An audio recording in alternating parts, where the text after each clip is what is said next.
But this session is going to be talking about anything going on in the developmental disability system as of today. And that's as of today. Things are changing rapidly. So what I say today, what we say today, may not be valid next Tuesday, but it's valid today. The assessment tool that you've got before you, again, determines whether you have a need today or in the next 30 days or in the next 12 months. If I don't demonstrate that I have a need in the next 12 months, I don't go on the waiting list. Or if I was on the old waiting list and my needs are being taken care of by whatever I've got, I don't stay on the waiting list. But what's important to remember, if things change, I can automatically go back on the waiting list for something. This is not an assessment tool, and I probably introduced it wrong, an assessment tool just to get on the waiver waiting list. It's an assessment tool to determine if I have a need that could be met by a county board of developmental disabilities.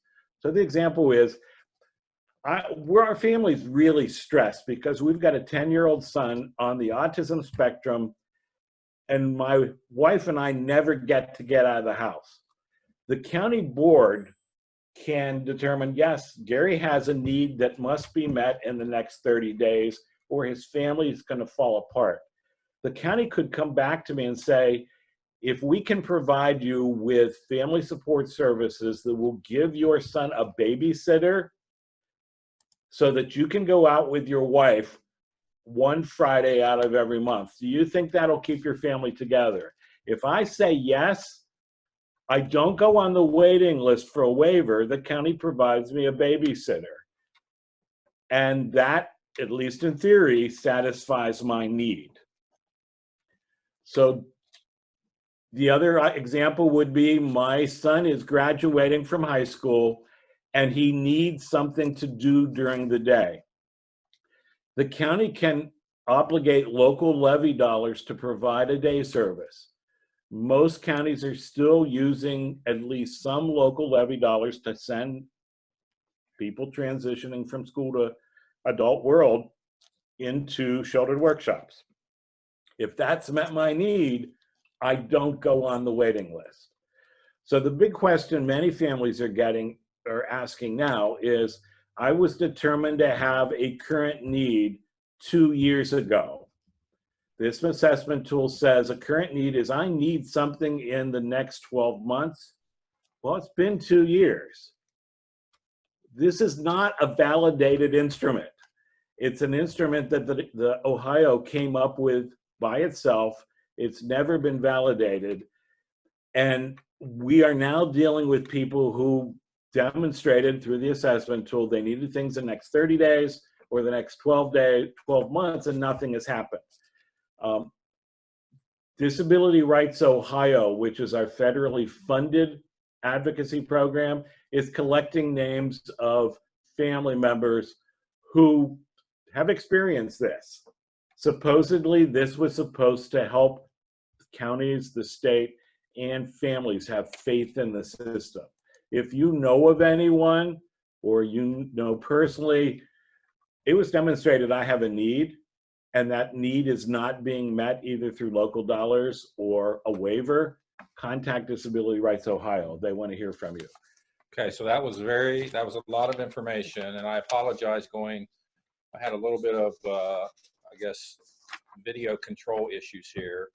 So I apologize for the advancement and going back and forth of the slides.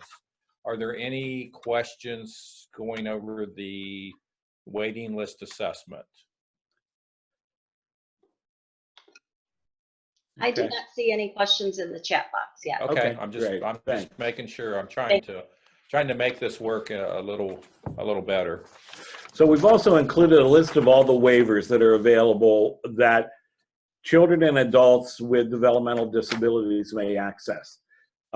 This could be a whole 5-hour session in itself. So we're not going to go into major details. It's available. It used to be, and again, this is a change, if I wanted the level 1 waiver, I got in the level 1 waiver line, or the IO waiver line, or the self waiver line, or the home care waiver line. The assessment is supposed to determine which waiver is offered to me. If the county determines I have a need and they can't meet it with local funds, they will offer you a level 1 individual options or self waiver that they feel best meets that need. Reality is they're going to offer a waiver that they financially can afford and they have available and also meet your needs. Can you stop for a second and Yeah. talk about the way it used to be versus being on a waiting list and maybe having a level 1 waiver and still being on the list to wait for an IO? Right. Is that different now when they offer you the Well, level it 1? is. I mean, if I'm offered a level 1 waiver, which is a smaller annual budget, and it seems to be meeting my needs, Mhm.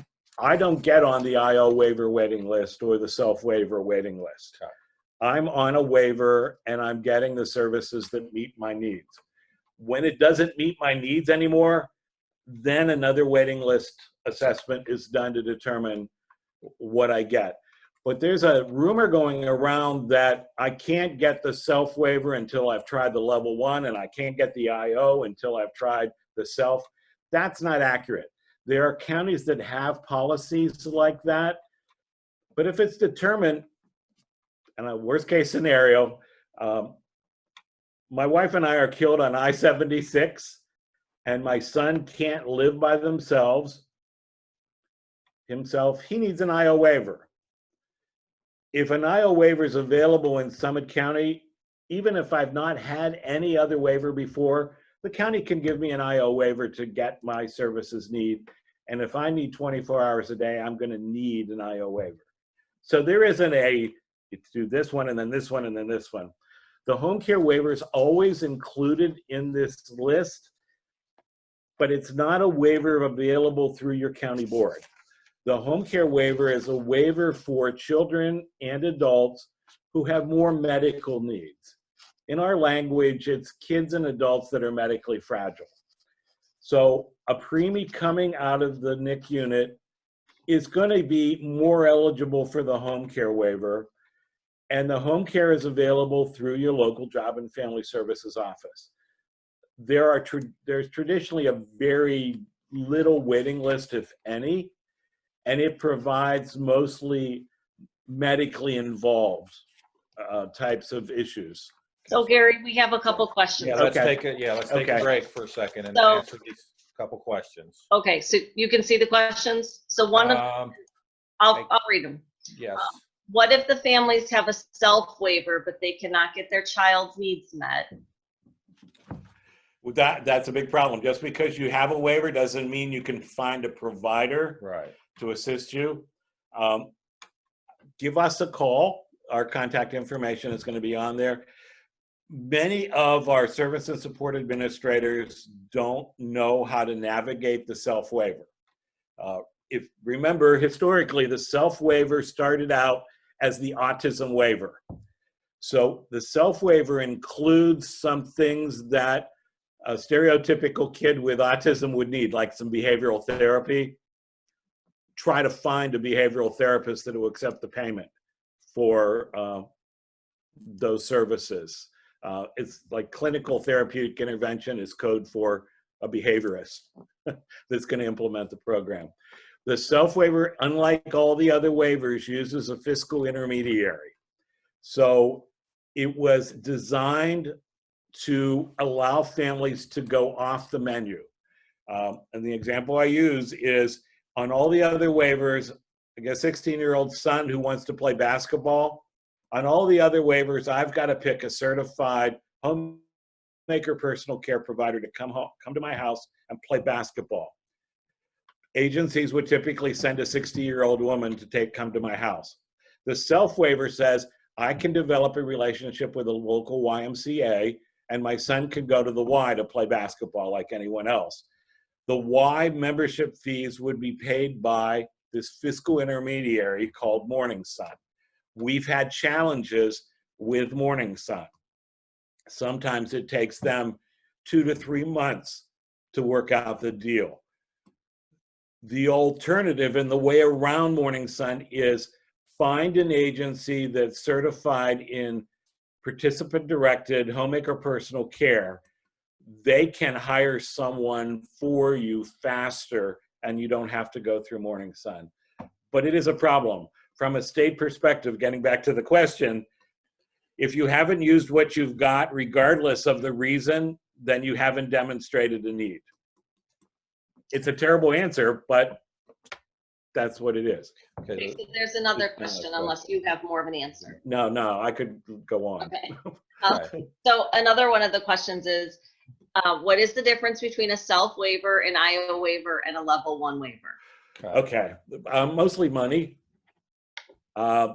Originally, and this is over 20 years ago, we were supposed to have a level 1, a level 2, and a level 3 waiver with a firewall between each waiver. So you do not have a right to a waiver. But once you have a waiver, you have a right or an entitlement to everything it has available as long as you qualify and as long as the waiver exists. So the concept originally was, we're going to have this level 1 waiver with a definite budget. That budget is now, the core budget is $6,750. The self waiver has a budget that's higher than that, and the IO waiver has a budget higher than that. The things you're seeing now under services are basically billing codes. Homemaker personal care and participant-directed homemaker personal care are the largest billing code. I've helped write, Dave and I have helped write the definitions for that. You could drive a truck through those definitions. So homemaker personal care is the staff person, agency or independent provider, who comes into your home to help your loved one get a shower, or someone to give a shower to your loved one. Or it could be someone to take them out into the community, or horseback riding therapy is not listed on any of these waivers. But if the horseback riding therapy program, Pegasus Farms in your area, is certified as a homemaker personal care provider or an adult services provider, and they're willing to accept the rate established by the state, they don't bill something called horseback riding therapy. They bill homemaker personal care. So the major difference is the amount of money that you get. Yeah, so essentially when you're looking at this current slide, these are essentially services, but there's essentially what we would call billing codes within the waivers.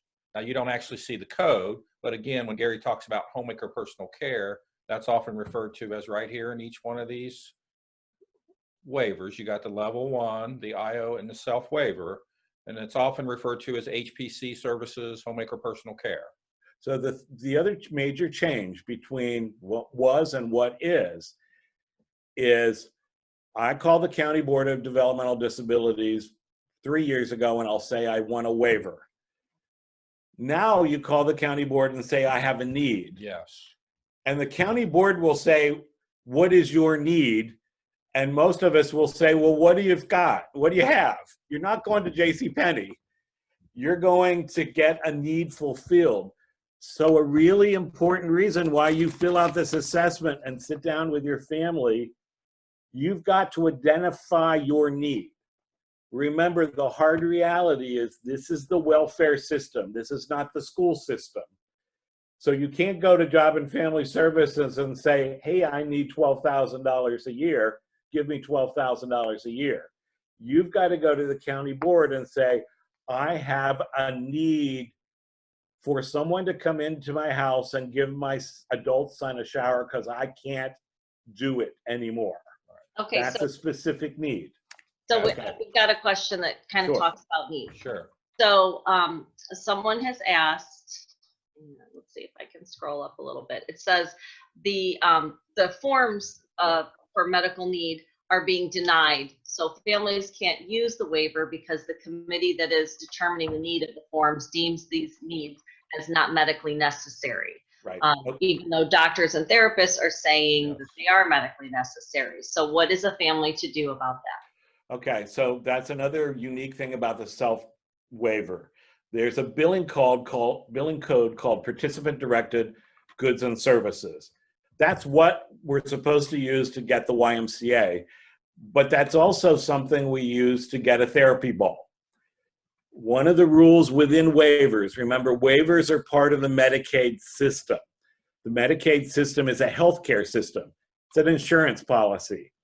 So when you get a waiver, you also get a Medicaid card, which is the same as your Blue Cross Blue Shield card.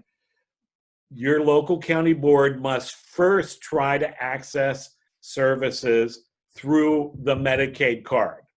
So if I need a therapy ball and the therapy ball is available through my Medicaid card at a home health care supply company, the county has to use my Medicaid card first. So that's the medical necessity. But let's say my therapist says, your kid with autism really will get some benefit out of a trampoline. What the state has determined is if you have a child, regardless of whether they have autism, if you have a child, let's say swing set's a better example. For the first several years of the self-waiver's existence, the state and counties bought a lot of swing sets because kids with autism do well swinging. The state came out and said, parents of children under 18 typically would buy the swing set. So we're not going to buy a swing set anymore. We'll buy an adaptive swing if your kid happens to have cerebral palsy, but we're not going to buy swing sets anymore. And the state did an audit of counties and said, any of y'all that bought swing sets for children, we're not going to let you bill the waiver. And all of those swing sets you bought through the waiver, you're going to have to use local dollars now. We're taking back our waiver funds. That scared most of the county boards. So they've developed these committees that review stuff. So you've got to think, especially for children, what would a parent of a typical child be obligated to buy? And even though your doctor may say it's therapeutic or medically necessary, if it's something that a typical parent would buy for a child, the waiver's not going to pay for it. But we're going to talk about due process in a little bit. Many parents will just accept what these committees are saying without questioning it. Anytime a service that you request is denied, anytime a service is delayed, you have a right to due process. And those of you in the educational system, this is not at all like educational due process. This happens rather quickly and you don't need an attorney. And we can help you through that process. Okay. So Marianne, you want to read the next question? Well, it's a COVID question, and I was thinking that could take up a lot of time, but if you want to address it, the question is, her son's level 1 provider has paused services due to COVID-19, and will that be taken into consideration? Okay. I can answer that real quickly. Oh, good. Okay. You can find another provider. So oftentimes providers will say, we're not sending people into the house anymore. There are other providers that will. Remember, this is a healthcare system. Your doctor doesn't want to see you for whatever reason, you pick another doctor. This is a free economy stuff. There are other ways around it we're going to talk about later as well. Well, your provider doesn't want to do this anymore. Maybe you'll need to do it.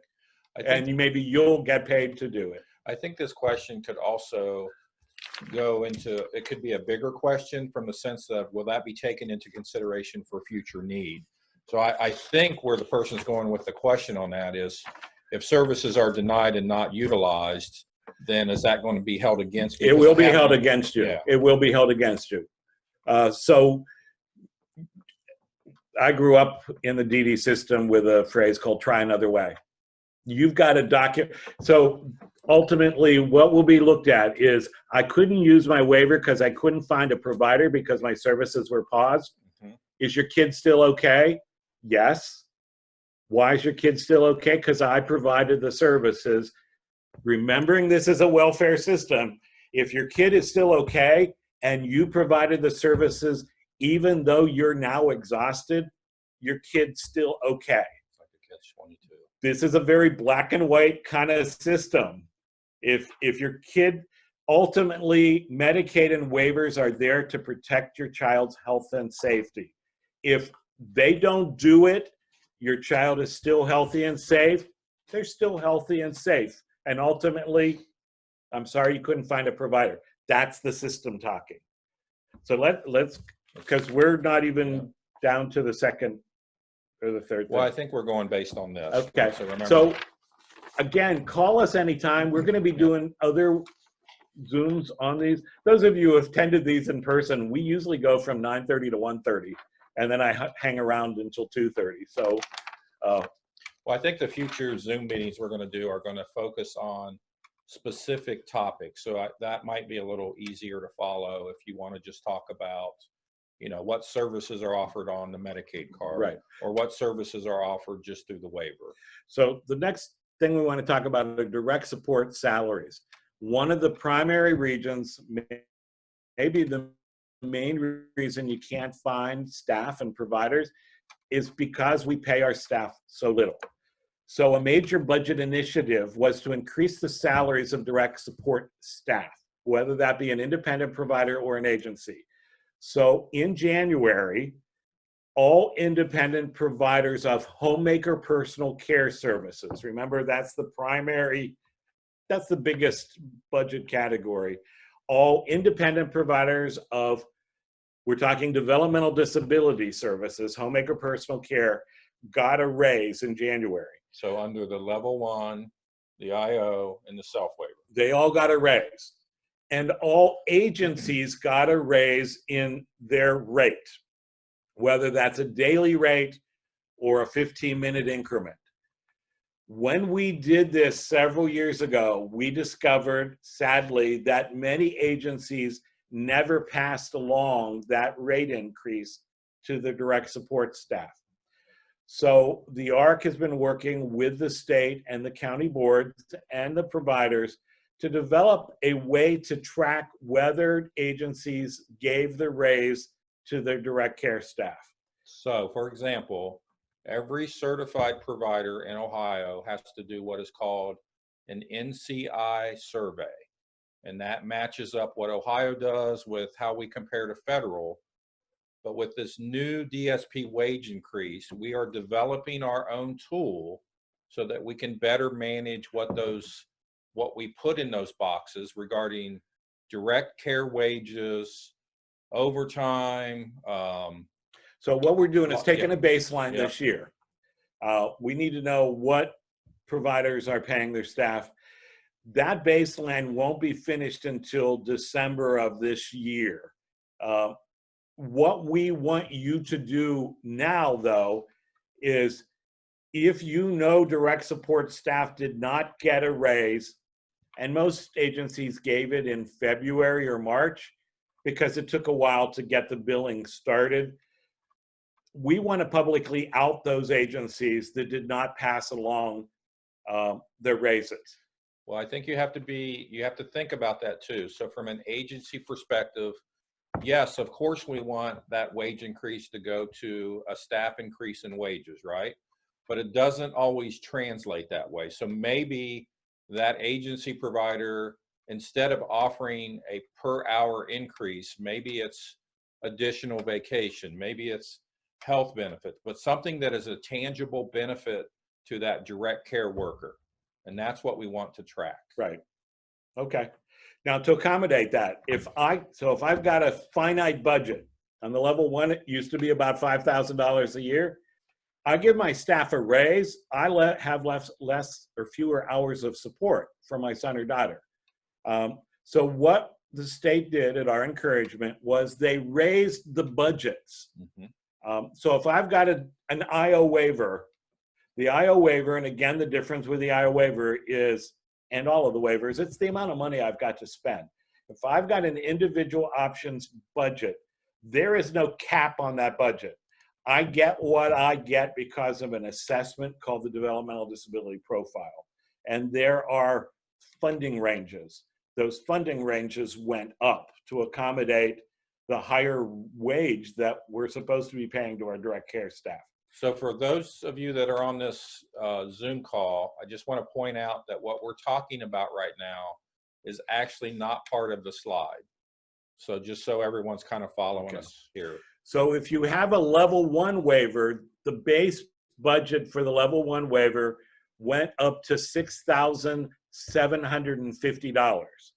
There are other budgets within the level 1, but the base budget that you use for services in your home and in the community went up to $6,750.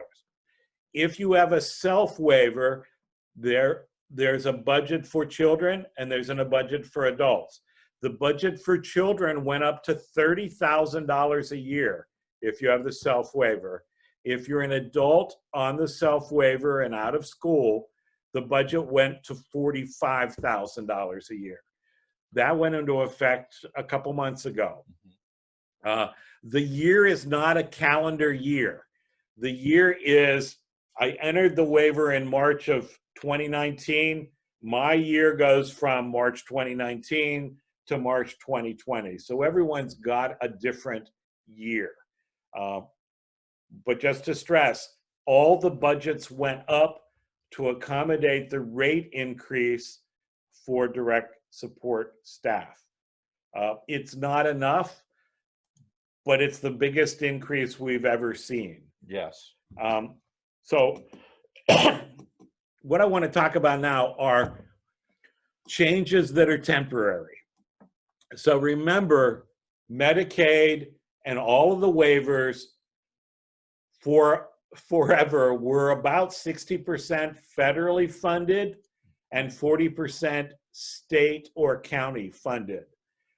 Because of the pandemic, the federal government is putting in a higher percentage now. And honestly, I don't remember what it is now, but I think it's like 63. maybe 63%. Yeah. So they've increased the federal amount. And Ohio, because the federal government puts in most of the money, Ohio wanted to make some temporary changes to its Medicaid system and its waiver system because we've got just a lot of rules that were restricting what we could do. So this document shows we've asked permission from the federal government to do all of this stuff. This is within Medicaid. Can you go to the next page? Sure.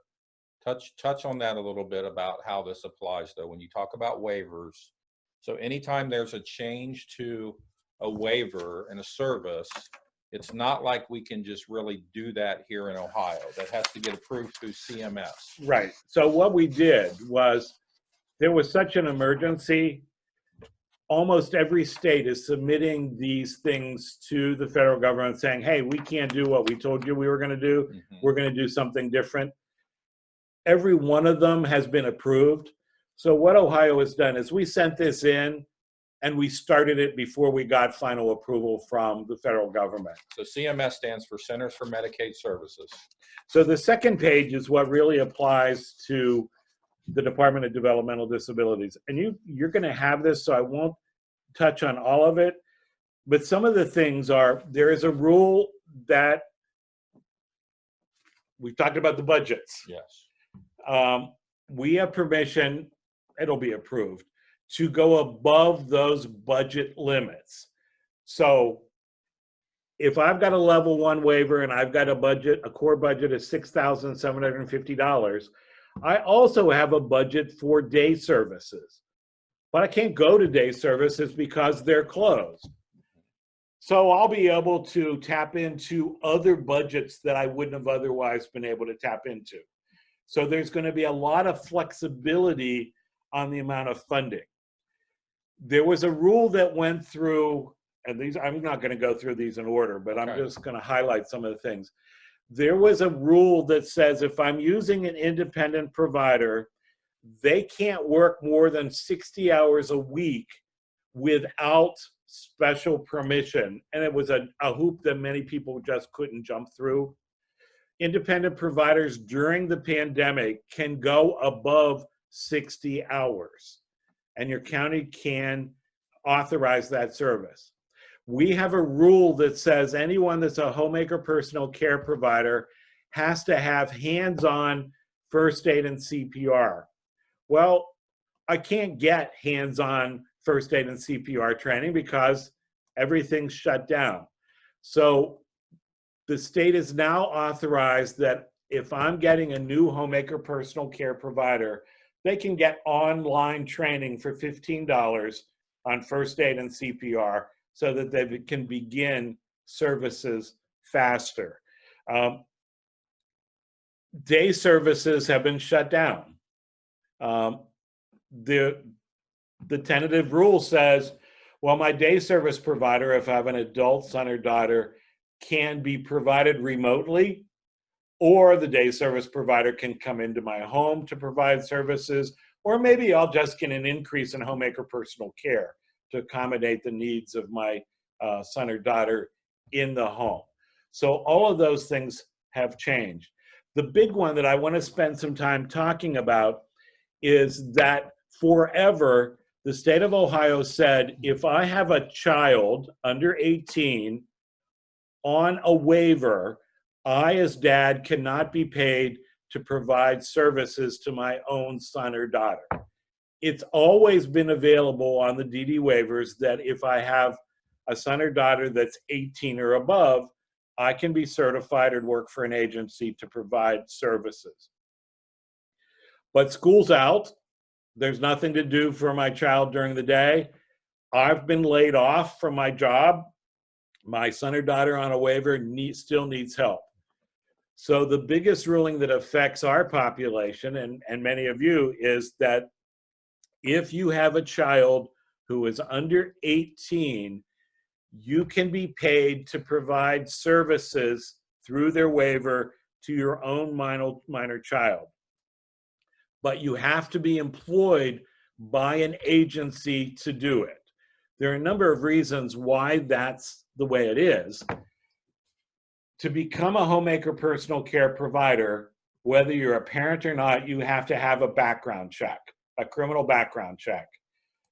It's really tough to get a criminal background check right now. But if you're an agency, agencies are permitted to hire an employee, make that potential employee sign a statement promising they're not a felon, and the agency begins the process to get a criminal background check, and they have 60 days to do that. So if you're the parent of a child on a waiver, regardless of a parent of a child on the level 1 or the IO waiver, Yes. this doesn't apply to the self waiver, an agency can hire you to care for your own minor child. It's taken a month to get county boards on board with this, all of the counties, but it is a mandate from the state that they can do it. I wanted to stress this area because we do have some counties and SSAs that are not responding well to families that are requesting this. But another waiver rule, another Medicaid rule, is that you have something called free choice of provider. So if I'm the parent of a child on the level 1 or the IO waiver, and I believe they still need supports, I can go to my county board and say, I'm choosing ABC Corporation to provide services to my minor child, and they're going to hire me as dad to provide those supports. If you go to the county board and say, hey, I'm laid off and I need the money and you need to pay me to provide supports to my minor child, that request will be denied. But if you go to the county board like you would at any other time and say, my child's on the level 1 waiver and I'm choosing ABC Corporation to provide services, and they're a certified agency, and oh, by the way, they're going to hire me, the county cannot say, no, we're not going to do this, because you have free choice of provider. So what we've provided to you is the guidance from the Department of DD that says, on a temporary basis during the pandemic, we authorize the county boards to authorize parents of minor children to be hired by agencies. We've provided the rule that says you have a guaranteed free choice of provider, because remember, in the ISP, you're choosing an agency who is choosing you as their employee. And we've also provided in your packet your due process rights. So if you go to a county board and say, my son who is 16 still needs support through the waiver, and I don't feel comfortable bringing anyone else into my home, but I'm willing to pick ABC Corporation that's going to hire me to provide services to my own 16-year-old child. I want ABC Corporation put in the ISP, and I want you to authorize the service. If they say no, you say, well, then I'm going to have to file a due process hearing. There's a page in your packet to describe how you file for due process, which is simply calling the number, saying I was denied free choice of provider. A hearing will be held at the local JFS office, and ultimately the county board will be ordered to allow you to have free choice of provider. They will not go through this due process because they know they will not succeed. Okay, so Gary's going to take a breath for a second here. And so just to kind of summarize, first off, you might not have. I'm sorry, 1 second. I'm just going to keep you up to date that we're an hour in, and so we have an hour left. I just wanted to let you know about that. Okay. Sure. I just wanted to quickly touch and remind everyone that the packets you might not actually have yet. I think they're going to be sent out. So some of these documents that Gary's referencing, you might not actually have yet. So just as a reminder. And again, a quick summary of the waiver appendix K submission to CMS is to allow flexibility during this COVID-19 pandemic. Okay. So we've also, and we'll have this available, things are changing every day. There is a link through the Department of Developmental Disabilities that gives you all the things that are changing. There is almost a daily change in what's being offered or available to families. This is it. Why is it going? Can you click to the next one? I'm not doing that. Someone Oh, else okay. is. All right. So it's There. just to keep Thank current. This is your evidence if you need to go to a due process hearing, or your evidence if your SSA says, we're not allowed to hire parents of minors. Remember, there are hundreds and hundreds of caseworkers working from home, and they may not have the information that you have yet. Even though it's been available for the last month, it takes a while when staff are working from home to get all of that information. Okay, so let's answer a quick question from Joy S. Okay. A parent providing services only applies for minor children, question mark. No. No. Parents have always been allowed to provide services to adult sons or daughters. Yes. And it's always been, always the last 20 years, if my son who is 16 has a waiver, but his older sister is 18, I as dad can't, in the past, was not allowed to provide services, but an older sibling could. Now keep in mind, even if you're a parent, you have to go through a criminal background check. You have to comply with all the training. You have to do everything anyone else has done. Even if you're the parent, if your criminal background check doesn't come back clean, you're going to be unemployed. But while you can't go to the county and say, I'm unemployed and I need the money, that's why you need to hire me, the administration understands that you're unemployed and this is going to put more money into the economy. So while you can't use that as an excuse, there are people in the State House who understand that this is going to put more money in your pocket that is ultimately going to go into the community. Okay, But so parents of minors on the level one, and the Iowa waiver can now be employed by an agency during this crisis. We don't know how long this will be in place. It's going to be a while. We just don't know. But again, I mean, we don't know if we're going back to school in the fall. Right. But again, it's a temporary situation. Right. So I want to talk about adult services. For those of you who have loved ones that are out of school in adult services, there is still a stay-at-home order from the Department of Health. And there still is an order that we can't gather in more than 10 people. And there is pressure on the administration to open adult services, adult service being traditional workshops and activities for people on waivers, or even people that the county is paying 100% local dollars for. Okay? We know that there are adult services that never shut down. We know that. But they're supposed to be following the rules for can't have more than 10 people. And that includes the staff. Yeah. So I'm sitting on a committee now that met Monday is meeting again. No, met Tuesday, Monday. I don't know. What day is it? Today's Wednesday. Okay. We met on Monday. We're meeting again tomorrow to decide how are we going to reopen adult services. It's going to be gradual like everything else, but it begins with, I want to go back to an adult service program. I want to go back to the workshop.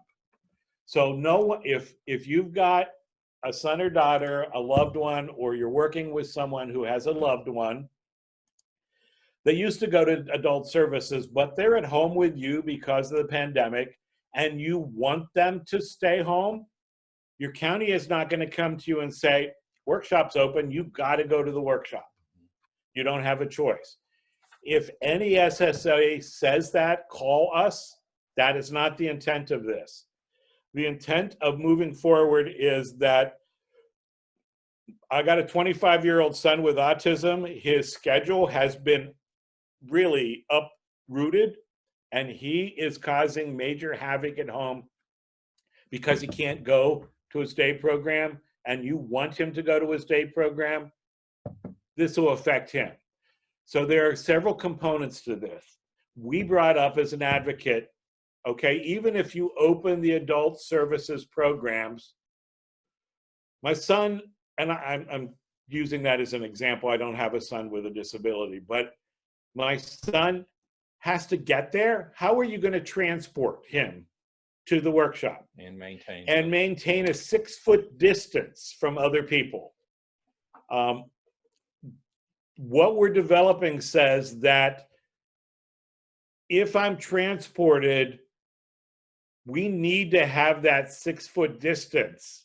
Or if it's in a private car, there shouldn't be anyone else in that car other than the driver and me, the person on the waiver.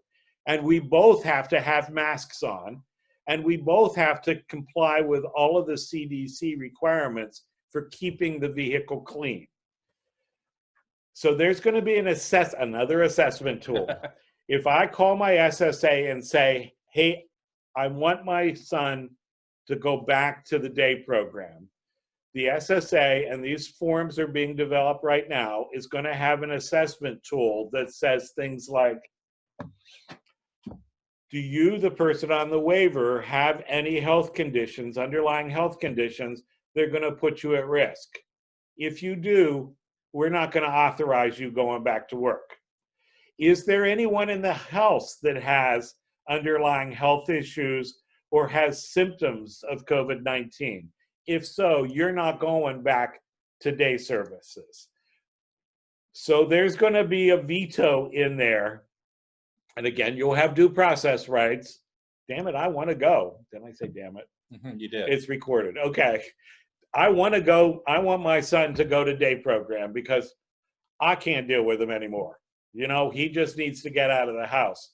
There's going to be a veto power from the county board, but you'll have due process rights to go through if you disagree with the county board.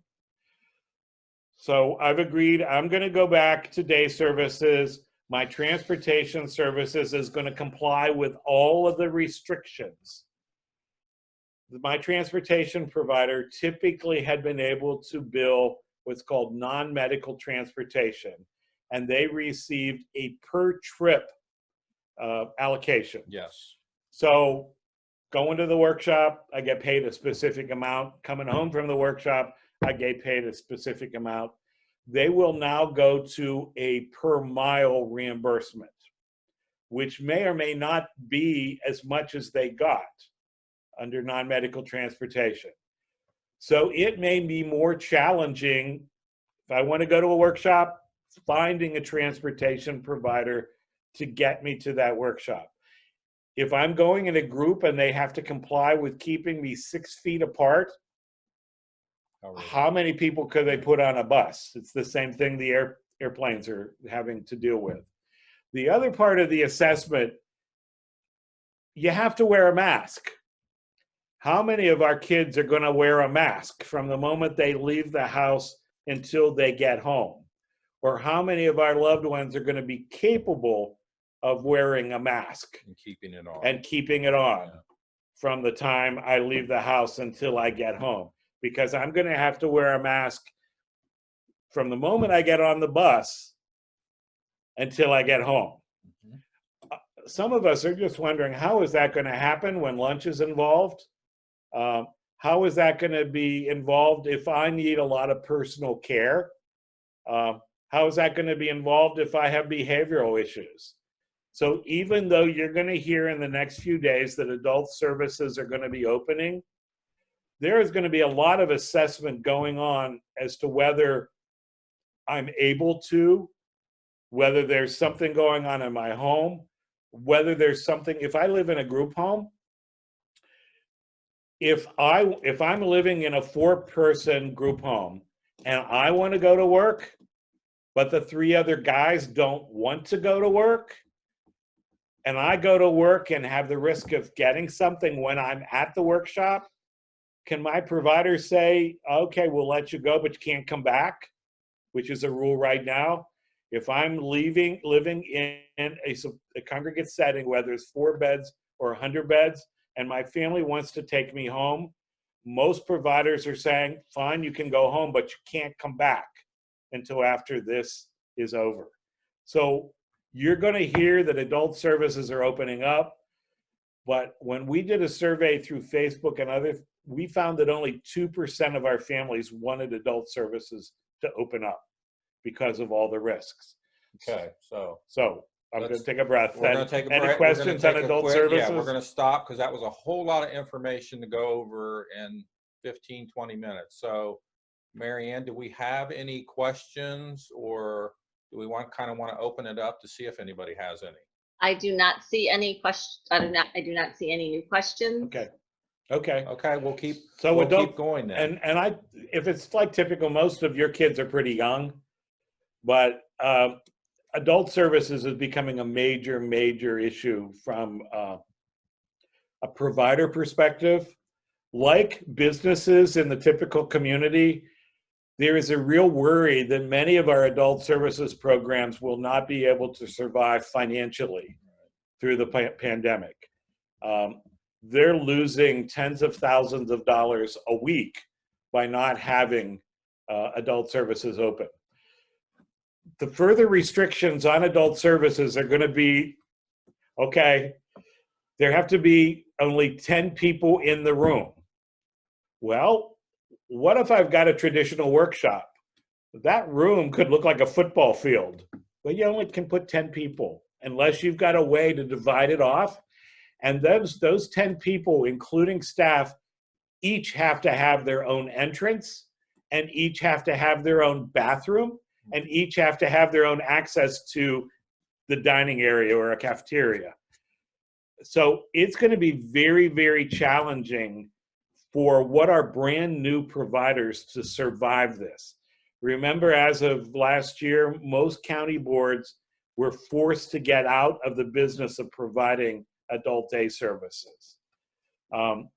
So we're going to be entering into a new era when, and it came up, I've got a waiver to pay for adult services, but I can't go to adult services, or there's no provider of adult services for my adult son or daughter. So we're going to enter that when we enter it. A question has come up, okay, what if my son receives services through a provider, but it's to do services at the local Pizza Hut, and the local Pizza Hut's not open, or they do cleaning at the rest stop on I-76, and they're interacting with the public. What are the rules on that? We don't know yet. All of those people doing cleaning on I-76 go in a van to the rest stop and they clean together. Well, if I got to maintain a 6-foot distance, I can't do that in a van with 3 other guys or 4 other guys that are all cleaning the rest stop together. So there's still a lot of unknowns. It's going to be challenging. That's for sure. You may have heard the governor announce yesterday that he's going to be substantially cutting the state budget because he's not getting the revenue. Most of the cuts are going to be coming from education and Medicaid. We don't know specifically how that's going to do that. We're going to do that. But some of it's going to be coming from the Department of Developmental Disabilities. We have a commitment from the director. That's not going to affect the waiver funding or the direct support staff funding that we've already agreed to. But that means it's going to come somewhere else. We don't know where that is. County boards are not going to be getting as much local tax dollars.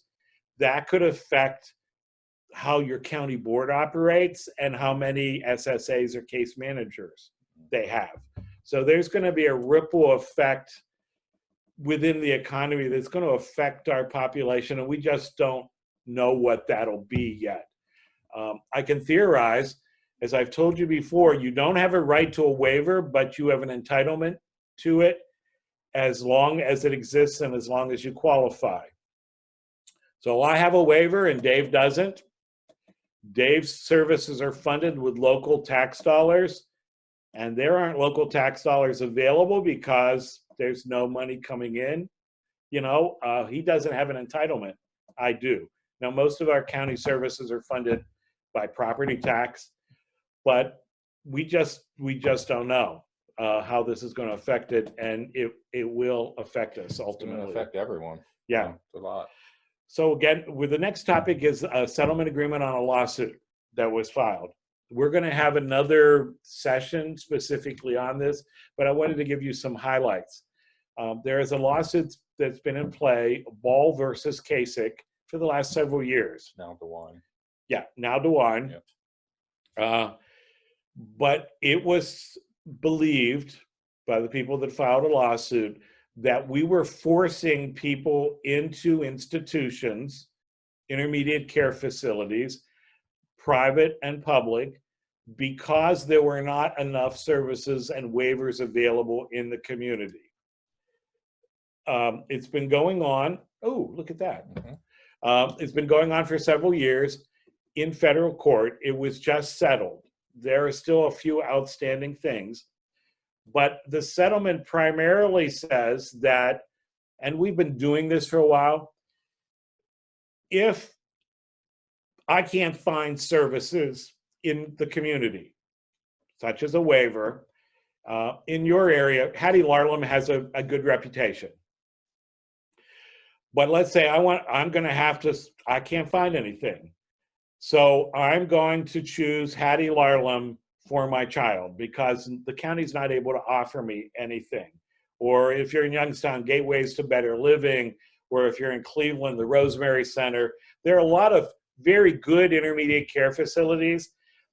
But if I've said, I can't do this anymore, I need help, the county board can't help me, I'm going to choose one of these intermediate care facilities that is 8 beds or larger. That's key to remember. Mm-hmm. An intermediate care facility can be 4 beds and up.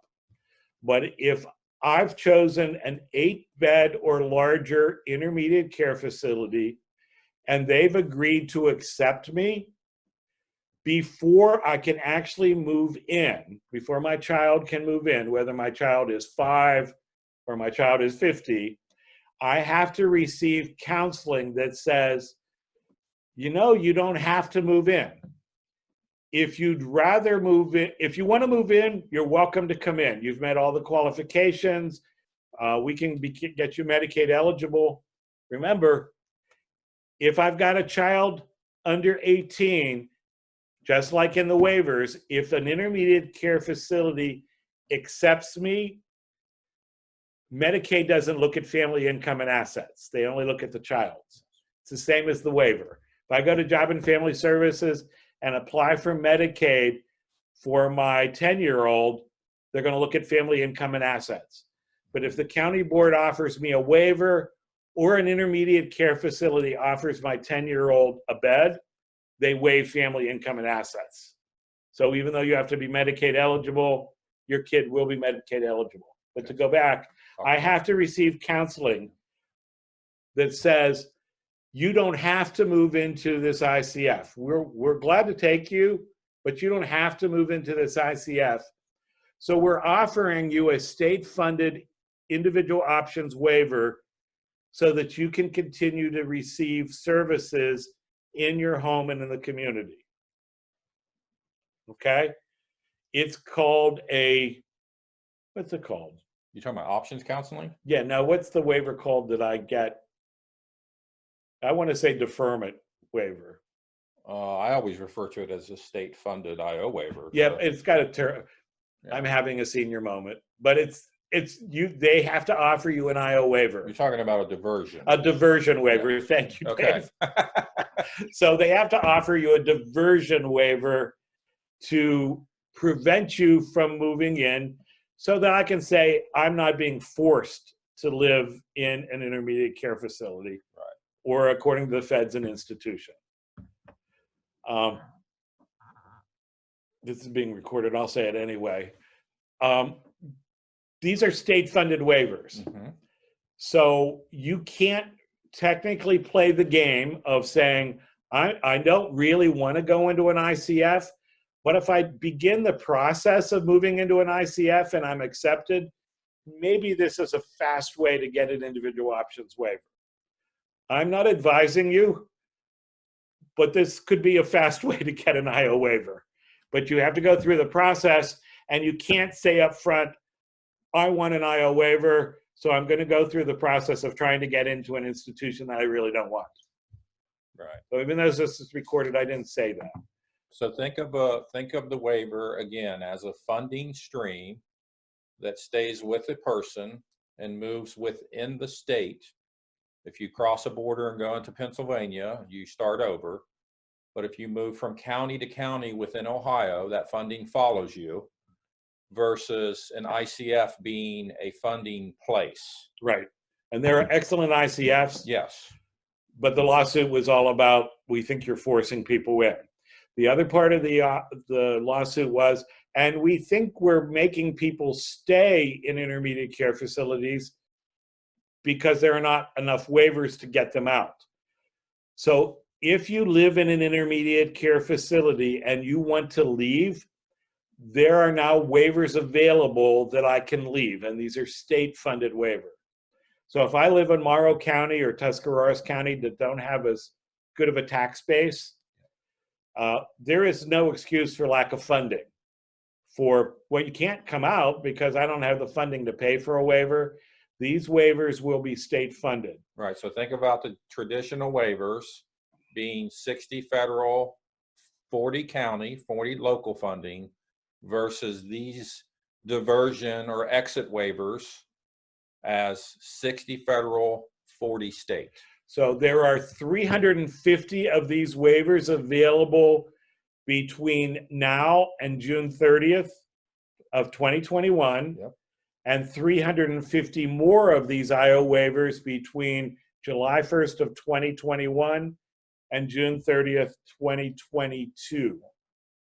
Okay, we don't think the budget cuts will affect these waivers, partly because they're part of a federal lawsuit and we could be held in contempt of court as the state, but also the last administration knew that this was coming and they held back some funding to support these waivers. what could happen, we found out in the last settlement that not all the waivers were used, and the unused waivers were then distributed to counties who had a hard time funding individual options waivers. Given what's going on with the pandemic, we don't know for sure, but we wanted you to know there are going to be 700 IO waivers available to help people move out of intermediate care facilities or to prevent them from moving in.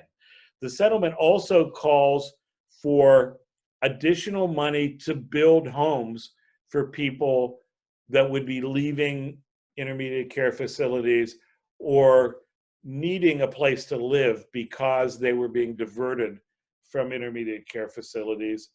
So that's your capital housing funds Right. that are part of the settlement. And the Department of Developmental Disabilities has agreed to request $250,000 to fund.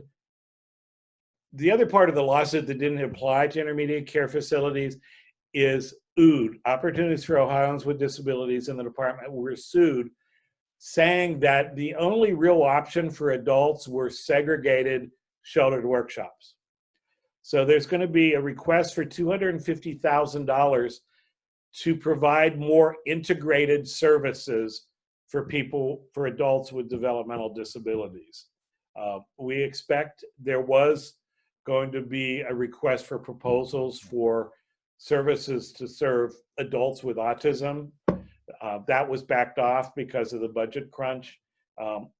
But we expect sometime in the next couple of years for $250,000 to be available to provide more integrated services. You may remember that the Department of Justice was saying that the adult service program that Ohio has is a segregated system. You walk into most workshops and all you see are people with disabilities. So the Department of Justice is looking at us as well. Okay. Any questions? Any other questions on that? That was, again, a lot to cover, but we made it through that. Okay. We always want to stress the communication disability verification law that was passed a few years ago. The director of Opportunities for Ohioans with Disabilities, Kevin Miller, has a son with autism, and his son was pulled over on a local freeway here in Columbus. His son has autism, and he did what we shouldn't do, reached for the glove compartment. He didn't know how to respond to the police officer with eye contact. He did all the things you shouldn't do, and his son was arrested.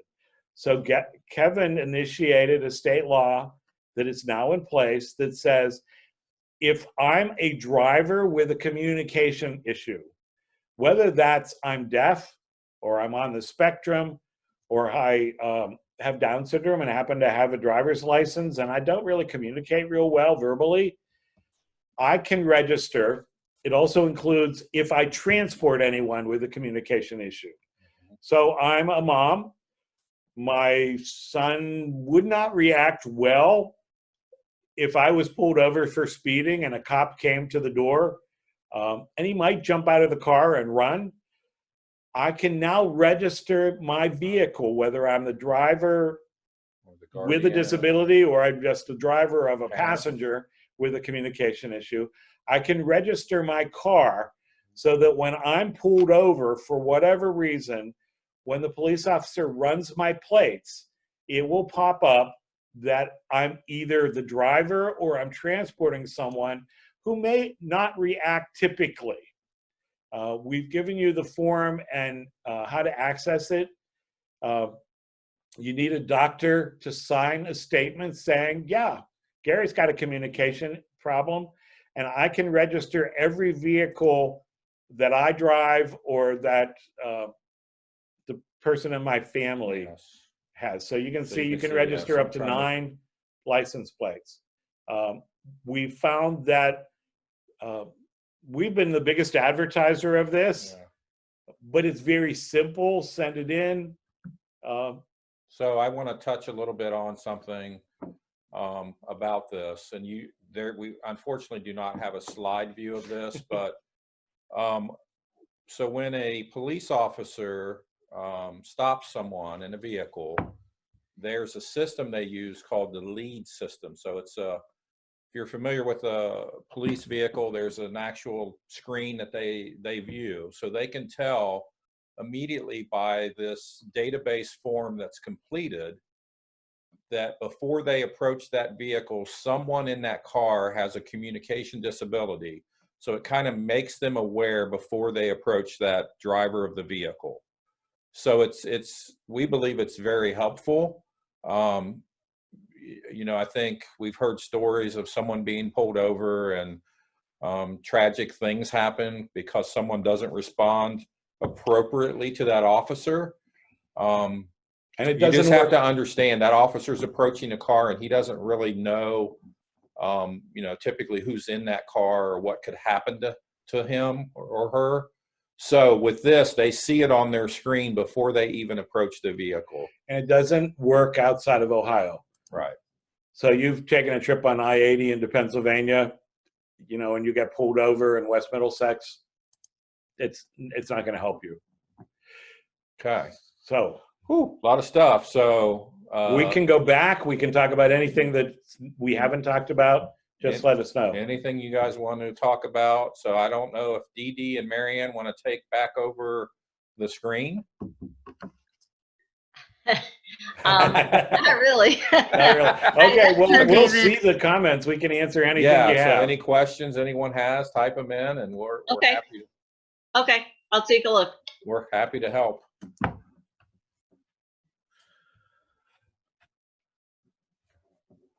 I think it's because we don't have pizza. Not as many people participate via Zoom. Right. Virtual pizza. Yes. So we've also, I said we're going to be having other Zoom meetings.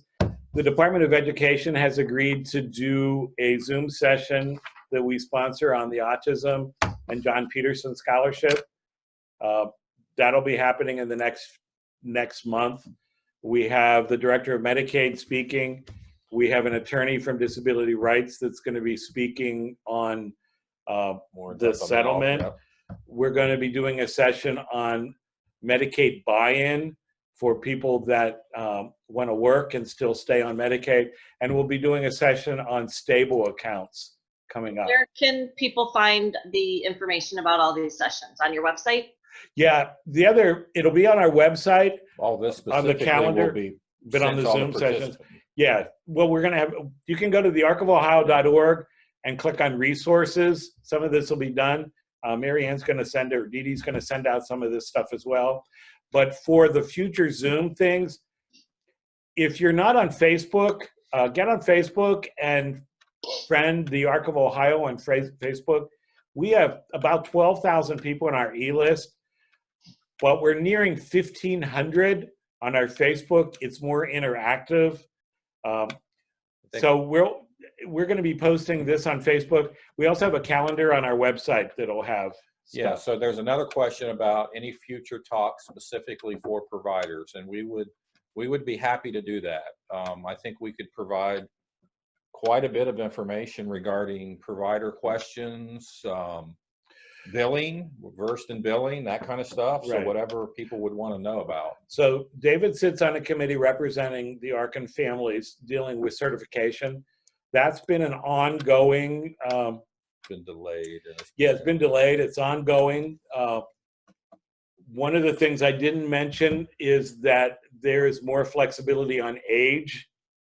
So the department has said that if you're so independent providers must be at least 18.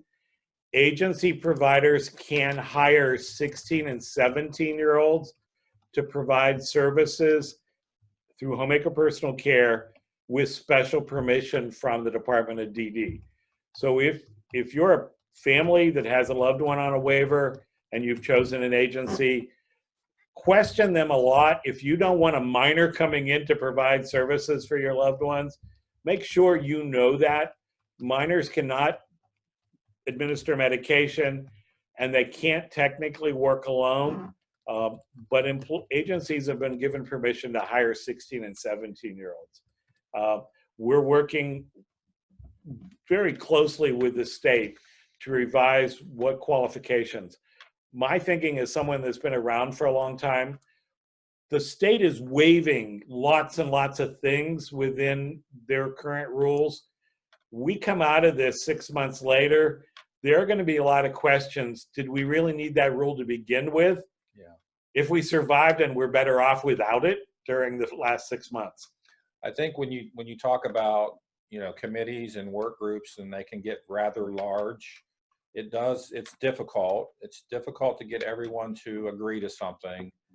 And in our service delivery system in Ohio, we have agency providers and independent providers, and some of those rules are different. So it's always a little challenging, but it's an ongoing discussion. So I'm going to address one of the questions if you have a second. yes. Someone asked, will we get emails regarding those Zoom sessions? Yes. PAC will not send you emails about ARC sessions. You'll have to go to ARC to Yes. Right. find that information. Right. So we send that out via constant contact through the Facebook groups to try to reach as many people as we possibly can. And how can someone get on your mailing list or your email constant contact? So it's info@thearcofohio.org. Just ask. It's actually right here on this Right. slide. Yeah, there it is. So the other major issue we're working on right now is adult services in general. Mm-hmm. I mentioned that the system is trying to provide more integrated services, but never forget, you know, I tell people I've got a master's in special ed for a reason. Math is not my skill set, but I reinforce over and over again, waivers are 60% federally funded. Therefore, the federal government makes a lot of the rules. We have for decades told the federal government that our workshops are pre-vocational programs. Pre-vocation means I'm training you to get a job. Most of the people, however, in our workshops have been there for decades. So the federal government is saying, I thought you said you were providing job skills training. How come no one's getting a job? So the system is doing a titanic kind of shift. And in the next several years, we'll be shifting from pre-vocational to, okay, this is an activity day program. And there are all sorts of rules going along with that, state and federal. So we're really looking at assessment tools for, Gary, you've been in the pre-vocational program for the last 20 years. Do you want a job? No, I'm going to the workshop because my friends are going to the workshop. And I don't want to work on getting a job. Therefore, I'm not in a workshop anymore. I'm in an activity program. But if I want to work on skills, maybe I have 2 years to get those skills, and then I move into a job.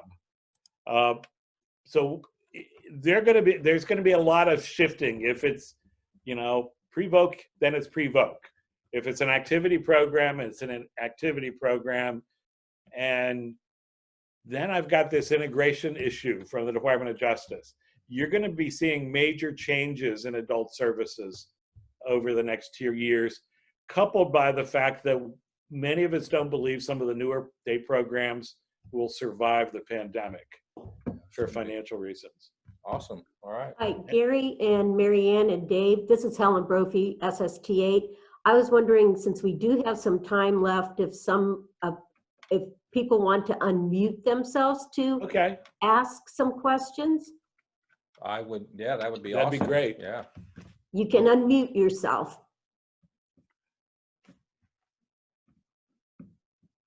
I saw Marianne Brigger was on. Marianne, you always have a question. She might not be She here. might not be, yeah.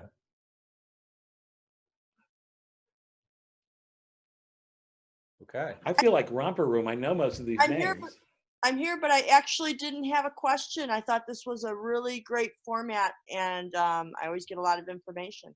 Okay, good. Thanks. This is one of our first big ones like this, so hopefully we stayed on the agenda as best as we could.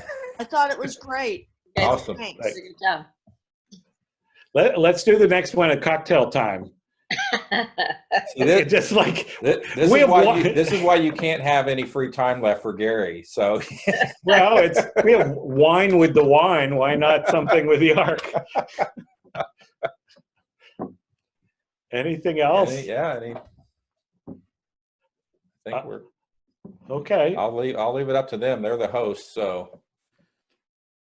Okay, I was just looking in the chat box to see if we had any additional, well, we want Somebody pizza and wants pi- cocktails. I see Yeah, that pi- one. I do. I think that's great. Samantha wants pizza and cocktails at all training, so we'll work on that. Well, I don't think it would be very nice if we sat here and had cocktails and pizza on the Zoom while you guys were. It's bring your own bottle. Yeah. Bring your own pizza, it sounds That's like. it. That's I it. want to thank you guys, if there aren't any other questions, for being so willing to do this kind of last minute and change our format and still present a lot of useful information and get to some of these questions. So I just want to recap. If you want to get information about these future Zoom meetings from the ARC, go to the ARC email address to be added to their list, or go to the website that's on the screen to check out some of the future information. When you get the follow-up email from Alice that said you attended this meeting, you're going to get the attachments that Gary and David were talking about. Some of them are lengthy, so that'll be your discretion to print or not. Yeah, I don't see any other questions. So. Awesome. Thank you guys very much. One comment. Thank you. One comment. Yeah, I do have one comment, and that would be for Gary and Dave to mention the Family Choice Program that a lot of people probably don't know about. Okay. So it's been 3 years now, but we're the lead advocates, but also I think some people in the system think we're the lead complainers. We complained very, very loudly to the last administration that even though we worked hard to get people waivers, they couldn't find a provider, or if they found someone, it took months to get them certified, or there just was not a good process. And many families kept telling us, I don't want to have anyone enter my house that I haven't chosen. Right. So at the core of the program, we believe in the right of the person to get to pick who provides the service to them. So it's set up in a way we're very similar to being a certified agency provider, but however, we have the family working with the individual who can either be the provider of service or pick the staff person. right. So the person that said, well, what if I can't find a provider? Yes. Even on the self-waiver, and this doesn't apply to parents of minors on the self-waiver, but the ARC of Ohio said, basically the administration said, the last administration said, if you can do it better, here's some seed money, go do it better. Develop a program. So we developed a program we called the Family Choice Program. The Family Choice Program, and the administration's caveat on giving us seed money was, you got to do this all within our existing rules and laws. Mhm. So we said, okay, and we created a program that said, we will be certified, the ARC of Ohio is certified as a homemaker personal care agency. Remember, that's the biggest billing code in the waiver system. And we'll be certified as a shared living provider and certified as a participant-directed homemaker personal care provider. So our program, and we currently have, it's growing rapidly. About 140 staff. 140 staff, almost 100 families in the system. It's statewide. It says that, and you go to the ARC of Ohio website for more information. It says that, and Joy's family is part of it. My son's on the level 1 waiver, and my neighbor has known my son forever. I want to pick my neighbor to provide supports to my son. So I want the ARC to hire my neighbor. We would enter in an agreement with the family saying, you're going to be our unpaid supervisor, Mom. And because you want to hire your neighbor, we'll hire your neighbor for you. We'll make sure your neighbor is not a felon. We'll get them all the training, and we'll start your neighbor at $12 an hour, plus any additional, if your child's got behavioral issues or medical issues, they may get paid more than $12 an hour. And we'll work with the county board, who would authorize the ARC of Ohio as the agency provider.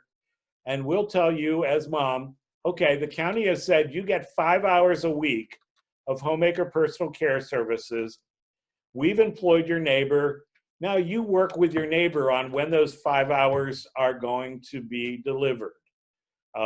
Or if you have you're an adult and you want us to hire you to take care of your son or daughter, we'll do that. Or if you want us to hire your other son who is over 18, we'll do that. Without marketing, it's grown rapidly. We've got 53 parents of minors that are now in the pipeline that we'll most likely be employing in the next several weeks under the pandemic as a temporary employee to work with their own minor children. And the staff person can also have the option to be employed through us if they want to be on a separate track and get their independent provider certification, and then eventually they can roll off and become their own independent provider. So that's an option also. Right. So we also created an assistive technology program. Ohio is a technology first state, which means once I get my foot in the door, I've demonstrated need, I've got a waiver, and I say things like, I'm afraid to go to the Giant Eagle and leave my son or daughter at home, so I think I need a staff person to sit with him. The SSA has an obligation to say, well, you know, there's technology that we might be able to provide that could support your son while you're at Giant Eagle that doesn't involve a staff person. So the ARC is also certified as an assistive technology provider to provide any type of technology. We don't do what's called remote supports. Remote supports is there's a camera in the house and there's someone sitting in Lafayette, Indiana that's watching the camera who will call someone if they see something. We don't do that. But if you're worried that your son will open the door to anyone, we might provide the doorbell with a camera on it that only you can unlock when you're at the Giant Eagle, or provide an iPad for a communication device if you've got someone on the spectrum that doesn't communicate or has cerebral palsy and isn't able to verbalize. And again, for that program, there's also, when you're talking about utilizing funding for that, waiver funding, there's obviously a process, so it has to be a documented need. One of the questions someone had here had to do with, can we touch on shared living? Okay. So shared living is a service that's available on the IO, the individual options waiver only. Yeah, so the rule has become, if you're adult, and you have to be an adult on the IO waiver, lives with you, and you provide more than 20% of their authorized time. So my son lives with me, he's over 18, he's on the IO waiver, the county has authorized 100 hours a week of support, and I'm providing 21 of those 100 hours. If I'm a provider, if I'm dad, but I'm being paid to provide services to my adult son, and I'm providing more than 20% of his authorized hours, instead of being paid hourly, I, in essence, become a foster parent for my own adult son, and I get a daily rate.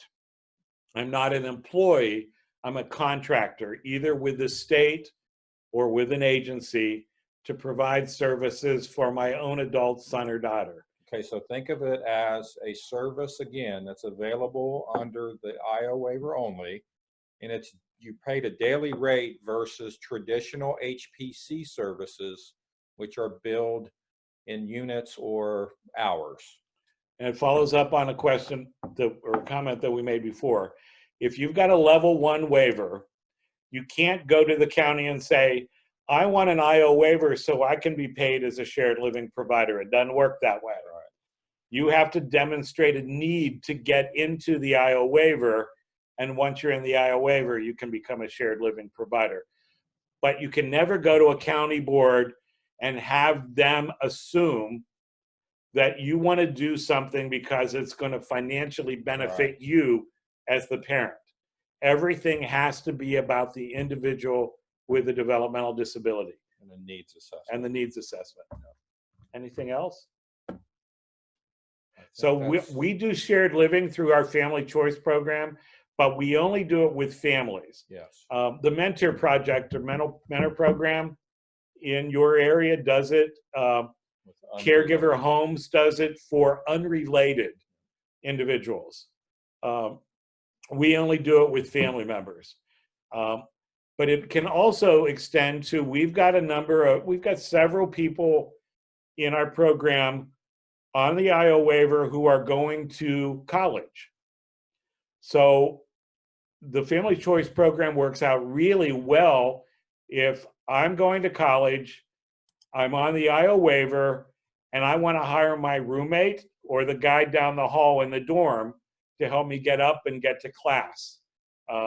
So the person with a disability, if they're able to do this, can also manage their own program. We'll hire who the person with a disability chooses for us to hire.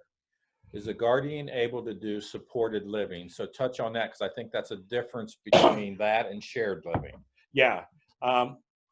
So supported, I think you probably mean shared living, but a guardian in the state of Ohio, if you're on a DD waiver, so this doesn't apply if you're on the home care waiver. If you're on the home care waiver, you cannot be parent, guardian, and provider. Right. But under the Department of Developmental Disabilities, you can be the parent, the guardian, and the provider if your local probate judge who named you as guardian is okay with it. Summit County's probate judge is the strictest judge in the state, but he has authorized some parents who are guardians to be a paid provider. Yeah. So yes, it can be done. And most of the county probate judges don't want to even be involved in it. It's not a Department of Developmental Disability law or rule. The Ohio Supreme Court several years ago discovered that there were paid guardians, mostly attorneys, who never saw their wards. So the Ohio Supreme Court issued all of these directives or court orders saying that the judge has to determine whether you can be a provider or not. Most of the judges, especially in our rural counties, know their guardians very well. They live in a small county and they know you, and it's not a big deal. But Summit County has decided that he will be the one to determine, and the local magistrates, whether you can do it or not. Kind of ironic, because I think it was originally created to eliminate that individual county kind of Right. bias or decision, but it actually did the opposite. So what we advise parents, if your county board of DD doesn't say anything about it, don't worry about it. Right. Many county SSAs will say, well, you know, you're the guardian, so we're going to talk to the judge. If your SSA doesn't mention it, you're not violating any laws by being the guardian, the provider, and the parent. It's at the judge's discretion. Okay, I think we're good. Anything else? Mary Ann, and see if they want to. See anything else? And I know we're coming to the end. Okay.